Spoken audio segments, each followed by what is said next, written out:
अस्सलामु अलैकुम वरहमतुल्लाहि वबरकातुहू। विद्यार्थी मित्रों, अल्हम्दुलिल्लाह આપણે 3 પાઠ અને કવિતા પૂર્ણ કરી। હવે આપણે અરબી વિષયમાં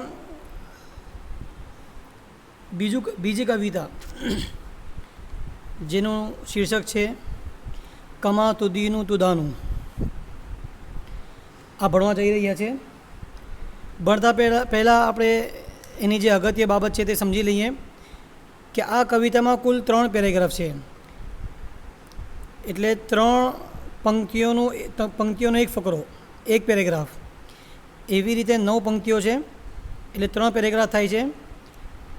આ એક પેરેગ્રાફ પરીક્ષામાં 5 માર્ક્સનો પૂછાય છે, એનું ફક્ત અરબી આપેલું હોય છે, આપણે તેનું ગુજરાતી લખવાનું હોય છે।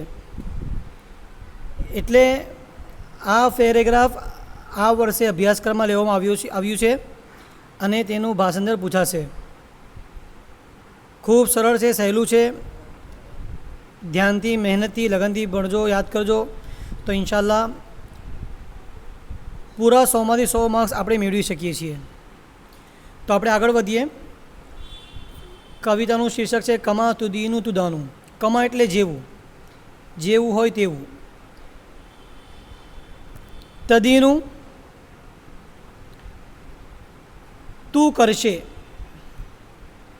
તુદાનું તેવું મેળવશે, તું મેળવશે। તો કમા તુદીનું તુદાનું, જેવું કરશે તેવું ભરશે, એ કહેવત જ છે। તો આ એક અરબી ભાષાની કહેવત છે, કમા તુદીનું તુદાનું। ગુજરાતીમાં ઘણી બધી તેની કહેવત છે। એક તો છે ભાઈ જેવું કરશો તેવું ભરશો, એક છે જેવી કરણી તેવી ભરણી, પછી છે જેવું વાવશો તેવું લણશો। પહેલી પંક્તિ છે મન સા લમન નાસા સલીમ। મન જે, સાલમ સલામત રહ્યો, સલામત રહેશે, અન્નાસા લોકો, સલીમ તે સલામત રહ્યો, महफूज રહ્યો। તો મન સાલમન નાસ સલીમ, જેનાથી લોકો સલામત રહ્યા તે સલામત રહ્યો। કવિ આ મિસરામાં, આ પંક્તિમાં આપણને કહેવા માંગે છે કે આ જગતમાં, આ દુનિયામાં જે માણસની જાતથી, જે માણસની માણસાઈથી, જે માણસના વ્યવહારથી, તેના હાવભાવથી, તેની વર્તણૂકથી લોકો સલામત રહેશે। હવે સલામત રહેવું દરેક રીતે, શરીરથી, હાથથી, પગથી, દિલથી, દિમાગથી, આંખોથી, કાનોથી, દરેક રીતે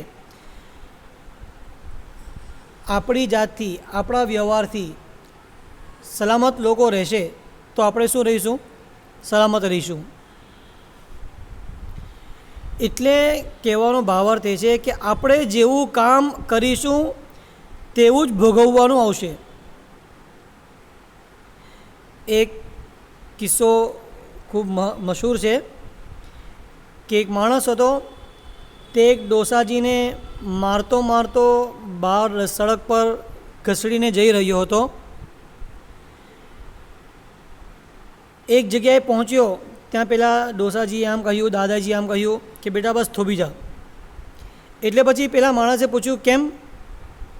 કે જો આનાથી તો આગળ વધશે ને તો તું જાલિમ બની જશે અને તારી આવનારી સંતાન પણ તારી સાથે આવો જ વ્યવહાર કરશે, કારણ કે મેં મારા પિતાને, મેં મારા બાપને અહીંયા સુધી ઘસડીને મારતા મારતા લાવ્યો હતો, એટલે તો અહીંયા થોભી જા।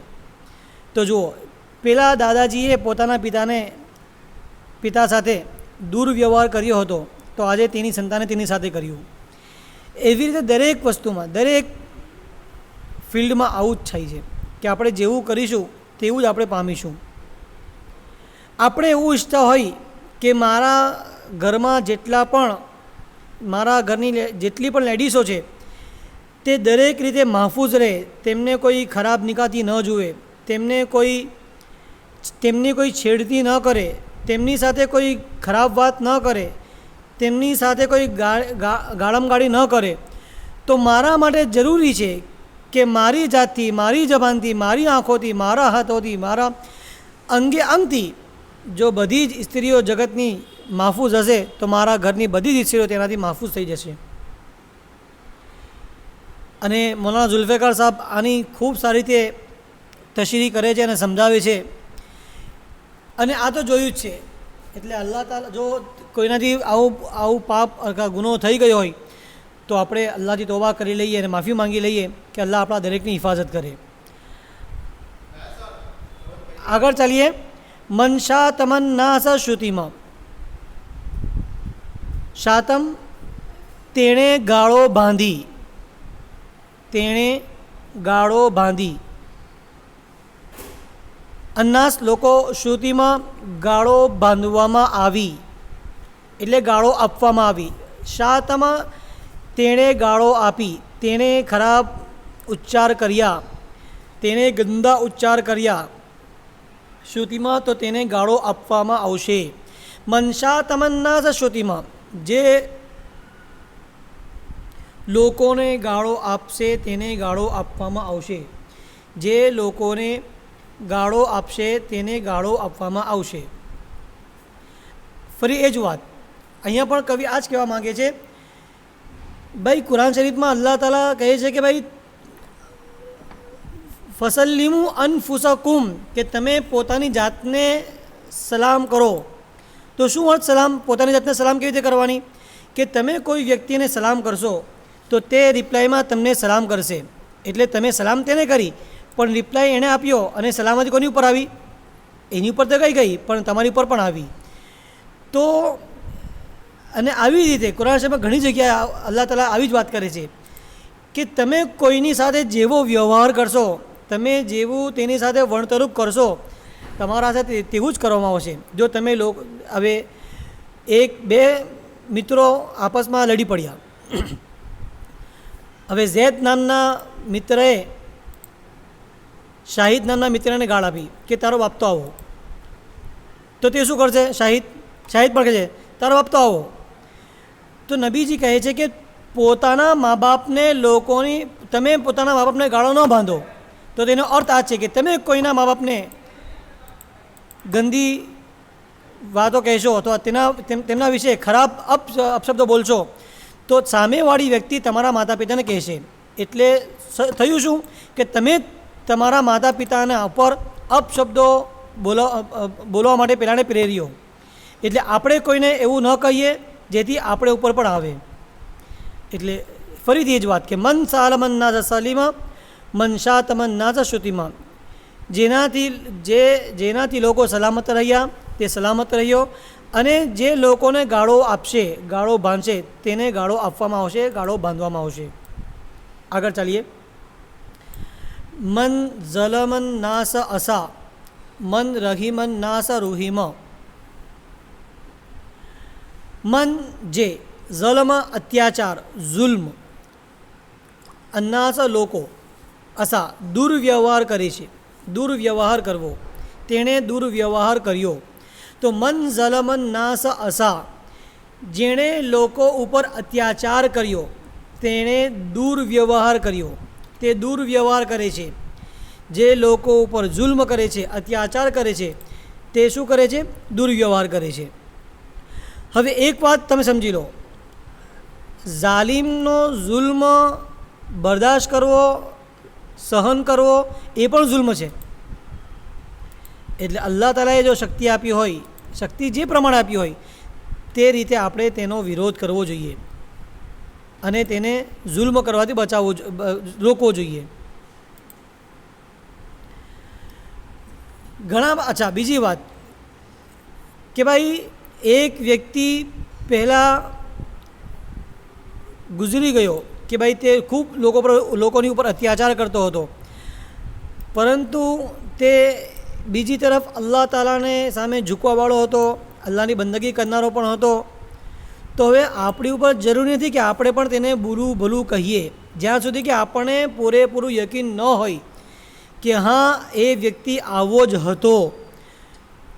ભાઈ ફિરૌન ઉપર લાનત કરવી એ તો કુરાન શરીફથી સાબિત છે. ફિરૌનને આપણે લાનત કરી શકીએ, કારૂનને લાનત કરી શકીએ, પણ એના સિવાય બીજા લોકો જેવી રીતે છે કે હજ્જાજ બિન યુસુફ રહમતુલ્લાહ અલૈહ એ તાબીમાંથી ગુજરી ગયા છે.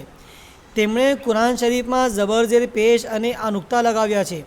હવે કોઈ વ્યક્તિ એવું કહે કે તે બહુ ઝાલિમ હતો ને આમ હતો તેમ હતો, નહીં, આપણે એને નહીં કહી શકતા. હિસાબ કિતાબ લેવાની જવાબદારી આપણી ઉપર નથી, એ અલ્લાહ ઉપર છે. જો એ વસ્તુ એ વ્યક્તિમાં નહીં હોય તો એ ફરીને આપણી ઉપર જ આવશે. એટલે મહેરબાની કરો, જ્યાં સુધી આપણને પૂરેપૂરું યકીન અને વિશ્વાસ ન હોય કે આ વ્યક્તિ, અચ્છા, એના માટે કુરાન શરીફ શું કહે છે કે તમારી પાસે 4 ગવાહ હોવા જોઈએ. અથવા તમે તમારી આંખોથી જોયેલું હોય અથવા તમે તમારા કાનોથી સાંભળ્યું હોય તો જ તમે તેના જુલ્મનો લોકો સામે ચર્ચા કરી શકો. નહીં તો આપણે આપણી જબાનને, આપણી જીભને ચૂપ રાખવી, તેમાં જ આપણી સલામતી છે. હા, પણ આ વસ્તુ અલગ છે કે જે લોકો ઉપર અત્યાચાર કરશે તે દુર્વ્યવહાર કરે છે, એ વાત તો છે જ. હા, અલ્લાહ તાલા બધું જ સહન કરે છે, પરંતુ રાજગાદી બાદશાહત ગમે તે હોય, પણ જે જાલિમ બાદશાહ છે અલ્લાહ તેને બરદાશ્ત કરતો નથી. કદી ને કદી પણ અલ્લાહ તાલા તેનો નાશ કરશે. ને આપણે પણ અલ્લાહ તાલાથી દુઆ કરી કે જ્યાં પણ અત્યારે અને આવનારા દિવસોમાં જે પણ રાજા પોતાની પ્રજા પર જુલ્મ કરતો હોય, અલ્લાહ તેમનો નાશ કરે. આપણે દુઆથી પહેલાં તો દુઆ એમ કરીએ કે અલ્લાહ તેમને તૌફીક આપે, સારી સમજ આપે, અને જો એમના નસીબમાં મુકદ્દરમાં હિદાયત ન હોય તો અલ્લાહ આવા જાલિમોનો નાશ કરે. આગળ ચાલીએ. મન રહીમન્ના સરુહિમા, જે લોકો ઉપર દયા કરશે તેની ઉપર દયા કરવામાં આવશે. જે લોકો ઉપર દયા કરશે તેની ઉપર દયા કરવામાં આવશે. હા, તો આપણે ભાઈ નબી કરીમ સલ્લલ્લાહુ અલૈહિ વસલ્લમ પર આ શીખવ્યું છે. નબી કરીમ સલ્લલ્લાહુ અલૈહિ વસલ્લમે પણ આ બધું આપણે શીખવ્યું છે. તો આપણે તેમની જિંદગી છે, જીવન ચરિત્ર છે, તે આપણે વાંચીએ અને પોતે પોતાની જિંદગીમાં પણ લાવીએ અને બીજા લોકોને પણ એ વસ્તુ સમજાવીએ કે જો નબી કરીમ સલ્લલ્લાહુ અલૈહિ વસલ્લમે અહીંયા આવું કર્યું છે, આ સમયે આવું કામ કર્યું છે, તો નબીજી લોકો પર કઈ રીતે રહમ કરતા હતા, આપણે એ શીખીએ, સમજીએ અને લોકો સાથે એવું વર્તણૂક કરીએ, એવો વ્યવહાર કરીએ. આમ મશહૂર છે ને ભાઈ, જો ज़मीन वालों पर रहम करता है अल्लाह उस पर रहम करता है.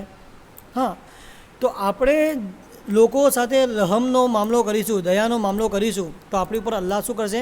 દયા કરશે જ. તો મન રહીમન્ના સરુહિમા, જે લોકો ઉપર દયા કરશે એની ઉપર દયા કરવામાં આવશે. એક સ્ત્રી હતી, તેણે બિલાડી પાડી હતી અને બિલાડીને બાંધીને રાખી હતી. તે સ્ત્રી ખૂબ નમાઝી હતી, નમાઝ સલાતની પાબંદ હતી, અલ્લાહનો જિકર કરતી હતી, નબી કરીમ સલ્લલ્લાહુ અલૈહિ વસલ્લમની સુન્નતો પર અમલ કરતી હતી. પરંતુ જ્યારે એના મૃત્યુ પછી કોઈએ આમ કહ્યું કે એને જહન્નમમાં નાખવામાં આવી. ભાઈ કારણ શું? કારણ એ જ હતું કે તેણે જે બિલાડી પાડી હતી તેને કંઈ ખાવા પીવાનું આપતી નહીં હતી અને બાંધીને રાખી હતી, અને પેલી બિલાડી તડપીને મરી ગઈ. તો જો તેણે અલ્લાહને એક મખલુક પર જુલ્મ કર્યો, અત્યાચાર કર્યો, એની પર રહમ ન કર્યું, તો આટલી બધી નેક હોવા છતાંય તેનો અંજામ શું થયો? અને એક બાજારું, એક ખરાબ સ્ત્રી આપણે જે કહે છે આપણે તેને બીજા શબ્દોમાં કહીશું આપણે કે જેની ચાલ ચલકત સહી ઠીક નથી હોતી, તેવી સ્ત્રી એક વખતે કંઈક જઈ રહી હતી, રસ્તામાં એક કૂતરો તરસથી પીડાતો હતો. તેણે પોતાનો દુપટ્ટો લીધો અને પોતાના પગની મોજડી લીધી અને કૂવામાંથી પાણી ખેંચ્યું. ત્યાં ડોલ અને રસ્સી ન હતી, તો પણ પોતાની ઓઢણી અને પોતાની મોજડી કૂવામાં નાખીને પાણી કાઢ્યું અને પેલા કૂતરાને પીવડાવ્યું. આખી જિંદગી તેણે અલ્લાહ તાલાને નાફરમાની કરી, પરંતુ અત્યારે શું કર્યું? તેણે કૂતરા પર રહમ કર્યો અને તેને પાણી પીવડાવ્યું અને તેને બીજું નવું જીવન આપ્યું. જીવન આપનાર તો અલ્લાહ છે, પણ ઝરિયો એ બની ગઈ. તો અલ્લાહ તેના મૃત્યુ પછી કોઈએ કહ્યું કે અલ્લાહ તાલાએ તેને જન્નત નસીબ કરી. તો જુઓ, આપણે લોકો ઉપર દયા કરીશું તો આપણી પર શું કરવામાં આવશે? દયા કરવામાં આવશે. આગળ ચાલીએ. મન તલબલ ફઝલ ઇલા ગૈરી ઝવિલ ફગ્ર હુરિમ. મન જે તલબ ઈચ્છશે, માંગશે, તલબ કરશે, અલફઝલ ઉપકાર, દયા, ઇલા ગૈરી ઝવિલ ફદલી જે ઉપકાર કરનારો ન હોય, ગૈરા ન હોય, ઝવિલ ફદલા ઉપકાર જેની પાસે ન હોય, હુરિમા તેને વંચિત રાખવામાં આવશે.